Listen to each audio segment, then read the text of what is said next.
శుభానికి ముందు వాళ్ళల్లో ఒక ప్రత్యేకత కనబడుతుంది, భయం కనబడుతుందంట, మహానందం అట. చదువుదాం మళ్ళీ ఆ మాట మళ్ళీ ఒకసారి చదువుదాం. 8వ వచనం, వారు భయముతోను మహా ఆనందముతోను సమాధి ఎదురుని త్వరగా వెళ్ళి ఆయన శిష్యులకు ఆ వర్తమానము తెలుపా పరిగెత్తుచుండగా యేసు వారిని ఎదుర్కొని ఆగండి అన్నట్టుగా మీరు పోయి చెబుదురు కానీ అయితే నేను లేచున్నానని తనను తాను ప్రత్యక్షపరుచుకున్నాడు. ఎవరికి ప్రత్యక్షపరుచుకున్నాడు? ఇది ఇప్పుడు ప్రశ్న. ఎవరికి శుభం? ఎవరు మహానందంలో ఉన్నారు?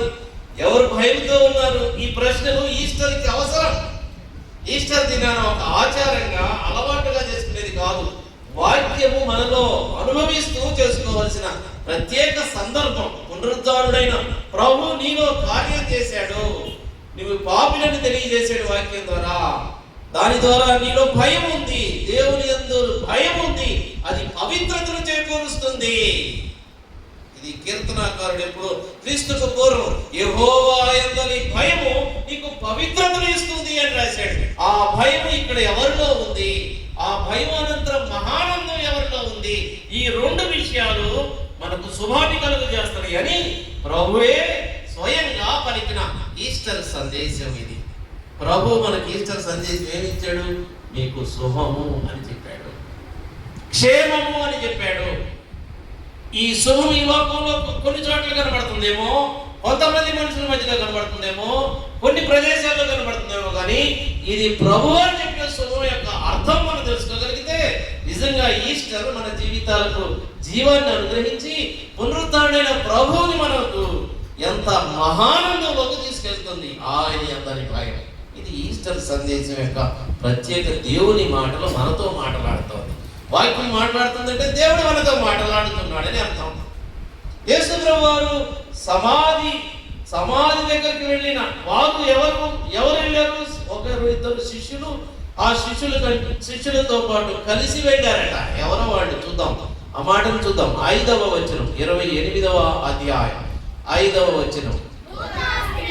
దూత ఆ స్త్రీలను చూచి, స్త్రీలు వెళ్ళారు, ముఖ్యంగా స్త్రీలు వెళ్ళారు అక్కడికి. పురుషులు 1-2 వెళ్ళారు, పేతురు యోహాను వెళ్ళారు, స్త్రీలు వెళ్ళారు. ఎంతమంది వెళ్ళారు? ఎందుకు వెళ్ళారు? వాళ్ళకి జరిగింది ఏంటి? వాళ్ళు ఏమనుభవించారని అక్కడికి వెళ్ళారు? ఏం చూద్దామని వెళ్ళారు? వెళ్ళడం వల్ల వాళ్ళకి కలిగింది ఏంటి? వాళ్ళకు భయం కలిగింది, వాళ్ళకి మహానందం కలిగింది, వాళ్ళకు ప్రభువు ప్రత్యక్షపరుచుకున్నాడు, వాళ్ళకి ప్రభువే దర్శనమిచ్చాడు. అది శుభమని ఆయన మాటతో తెలియజేశాడు. ఇది చాలా ప్రాముఖ్యమైన మాట. ఈస్టర్ అంటే మనం ఒక పండుగ కంటే ఎక్కువగా చేసుకోవాల్సింది. కారణం ఏంటయ్యా అంటే అది మహానందం అని రాశాడు అక్కడ, మహాకృప అని రాశాడు, మహారక్షణ అని రాశాడు. ఇలానే మహానందము అనే మాట అర్థం ఏంటి? ఈస్టర్ అని అర్థం. మహానందం. ఆ స్త్రీ అనబడిన మరియయు హేరోదు యొక్క గృహ నిర్వాహకుడకు పూజా భార్య అయిన యోహన్నయు సూజన్నయు ఆయనతో కూడా ఉండిరి. వీరును ఇతర అనేకులను తమకు కలిగిన ఆస్తిలో వారికి ఉపచారం చేయించు వచ్చింది. వారు కొందరు స్త్రీలు. ఆ స్త్రీలు అక్కడికి వెళ్ళారు. మరి వారికి కార్యం జరిగిందిగా, అపవిత్రాత్మలు పోయినాయిగా, పాపం పోయిందిగా, పరిశుద్ధుడిగా అయిన దేవుడిని అనుకున్నారుగా, అనుభవించారుగా, ఆనందించారుగా. వాళ్ళు ప్రభువు లేచాడా లేదా చూద్దామని సమాధి దగ్గరికి వెళ్తే రాయి దొర్లించబడి ఉండడం, ఆ రాతి మీద దూత కూర్చొని ఉండడం, ఆ దూత వారితో మాట్లాడడం, రండి లోపలికి రండి చూడండి, ఇదిగో ఇక్కడ ప్రభువు లేడు, ఆయనకు చుట్టిన ప్రేత వస్త్రాలు తప్ప మరొకటి లేవు అని చూయించి బయటకు వచ్చే లోపే ఈ విషయాన్ని తీసుకెళ్లి శిష్యులకు చెప్పండి అనే మాట విన్న తర్వాత వాళ్ళకి భయము. ప్రభు లేచాడనే సమాధి, తెరిచిన సమాధి కనబడిన ఆ సందర్భంలో ప్రభువే ప్రత్యక్షపరుచుకున్నాడు. యేసు వారికి కనబడి మీకు శుభం అని చెప్పాడు. ఎంతటి ఆనందం! ఆ స్త్రీలు వెళ్ళారు, ప్రభువారి సమాధి వద్దకు వెళ్ళారు. ప్రభువారు సమాధులతో దొడ్డికి 2 సార్లు వెళ్ళారు.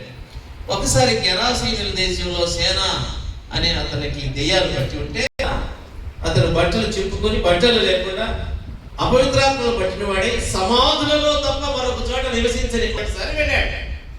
సమాధుల దౌటికి ఎప్పుడు వెళ్ళాడు? గెరాసీనుల దేశంలోకి వెళ్ళాడు.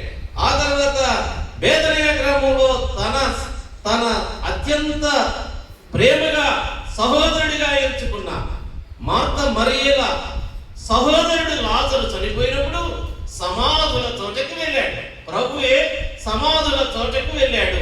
2 కారణాలకు వెళ్ళాడు. ఒకసారేమో దెయ్యాలు అపవిత్రాత్మను పట్టిన సేన అనే మనిషికి దెయ్యాలు వదిలించడానికి వెళ్ళాడు.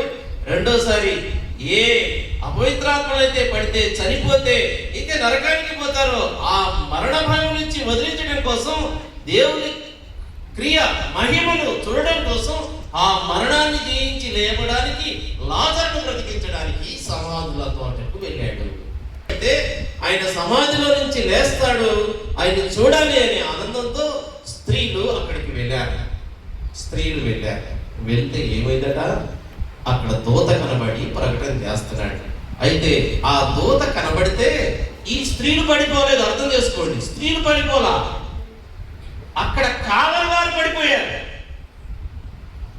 దూత యొక్క వెలుగుని చూడలేక అక్కడ సైనికులు పడిపోయారు కదండి. అక్కడ రాసిన మాట అదే కదా. అక్కడ ఆ దూత యొక్క వెలుగు, ఆ ప్రకాశం చూడలేక సైనికులు పడిపోతే స్త్రీలు మాత్రం బాగానే ఉన్నారు. అంటే ప్రభువుని కలిగిన వారికి వెలుగు ప్రత్యక్షమైందని అర్థం.